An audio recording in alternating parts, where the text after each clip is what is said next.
Welcome to the BIV video podcast. And with us today, it's David Jens, CEO of Merchant Growth. Now, this company, it's involved and its members involved with an open letter that was sent to Prime Minister Justin Trudeau, as well as members of cabinet, with regards to what's going on with this $82 billion stimulus COVID-19 package that is being debated in Parliament as we speak today, Tuesday, March 24th.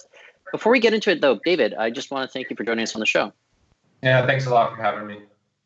So one thing I should ask here, though, is you guys outline some of the concerns that you have with this package, which, of course, includes about $10 billion, I should say, in additional lending capacity for small businesses. But you do outline concerns about what this could potentially lead to. Why don't you spell it out for me here? For sure.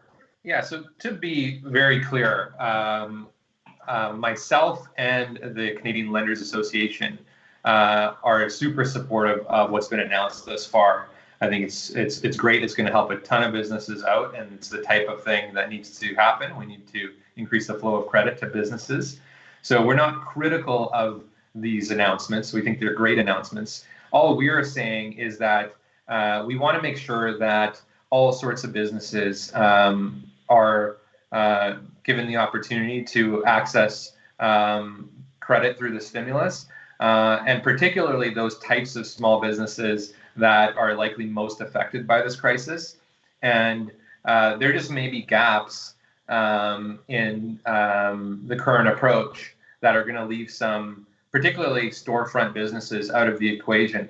And I think that financial technology companies that really take a targeted approach to that industry and have done a good job of that should be leveraged to get credit out to those storefront businesses. Well, some of the concerns that is outlined in this open letter from the CLA, the Canadian Lenders Association, is that maybe some of these loans that will be required, they're smaller loans than others being divvied up between, say, those in charge of deploying the loans. This capital here, why is that cause for concern? Do you think there could be issues with, say, a lower prioritization for some of these companies that you speak of? Yeah, so the approach with the BDC is to look at a business and evaluate whether or not they would have qualified pre-COVID for BDC funding, and then to fund those businesses despite the fact that we're obviously in this COVID crisis. And the reality is that a lot of small storefront operators were not in a position to qualify for BDC funding in the first place in normal times. So they would fail to meet that test. And same goes for the banks to the extent that similar programs between banks and government get rolled out. And the reason for that is that the BDC and the banks, they look at primarily financial statements as their source of information to make adjudication decisions.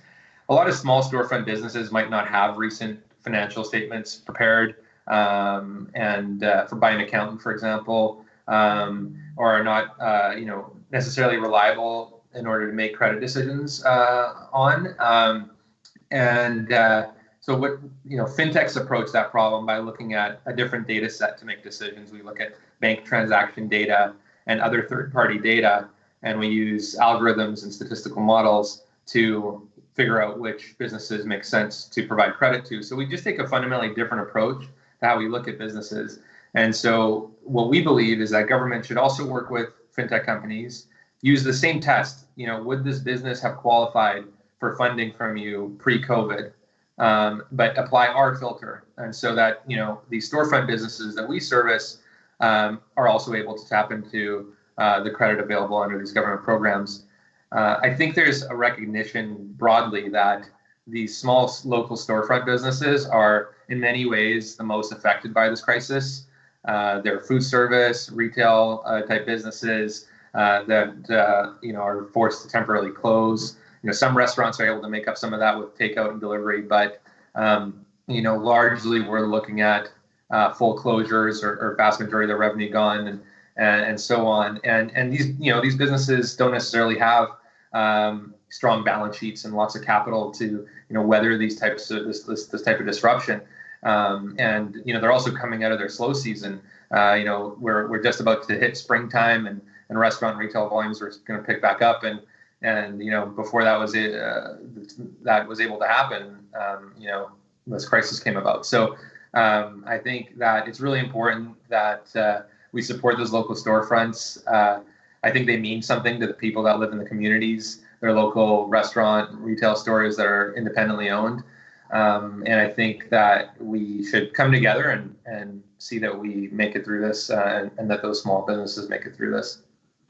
Yeah, so I understand what you're saying about applying that fintech filter that traditional lenders wouldn't normally do. And I think that's something that we're going to have to keep our eyes on, because this is such a fast-moving situation that's going on right now. And I guess you really have your ear to the ground. This is really what Merchant Growth specializes in, is those smaller businesses. Have you heard stuff anecdotally in the last 10, 14 days or so? What are small businesses feeling right now under the current climate? Yeah, so we have just our business, Merchant Growth. We have thousands of active clients on our books as we speak. My colleagues at the Canadian Lenders Association, if you add all of us up, we get into the tens of thousands. So it's a large number of businesses. And just speaking from my perspective as CEO of Merchant Growth, we're already seeing hundreds and hundreds of businesses reach out to us and basically say, hey, look, I'm suffering a significant disruption here. What can we do in terms of payment relief? So we're granting that relief. And hearing them out. Everybody wants to reopen. Everyone has the intention to, but there certainly is some uncertainty as to whether they will be able to. And platforms like Merchant Growth in this climate, our private capital sources are not able to fund these businesses. We don't know how long this crisis is going to last. We can't. We fund businesses based on their ongoing cash flow, which obviously right now is completely disrupted. So, that's where collaborating with government makes a lot of sense, because we would love to provide credit to these businesses to help them through this. Our current funding structures just aren't set up to do that. So by leveraging, the government's capital, we can get out there and support. Yeah, and it's interesting that you brought that up, because I think a lot of people will say, well, look what the Bank of Canada is doing. It shaved off its overnight rate by a full percentage point in the last month. Look at the stimulus package that the government is introducing. But that's not necessarily what you guys are going to be able to tap into, because, of course, you guys are backed by the private sector here. Is this going to be a kind of a vulnerable time for many small businesses, just as they wake up to some of the new realities that's going to be going on with this new uncertainty? For sure. So businesses like Merchant Growth and the other members of the Canadian Lenders Association, many of us get our capital from floating rate sources. So our cost of capital has gone down a little bit as a result of the interest rate reductions. But that incremental move in our cost of funds is not enough to allow our funds to flow freely, because, like I said, just the sheer magnitude of the disruption here.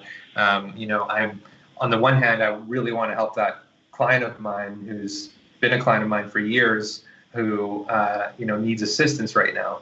But on the other hand, I have to, I have a fiduciary duty to investors that have pooled their capital with me, and even if our source of leverage is a little bit cheaper, it really doesn't change the equation. The amount of risk that the risk of funding these businesses right now has gone up dramatically. So, that's where the government needs to come in.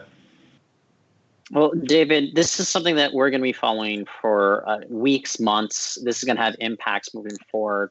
So we'll be in touch once again soon. But for now, I want to thank you for joining us on the show today. Thanks a lot for having me. Really appreciate it, Tyler. Take care. That's David Jens, CEO of Merchant Growth.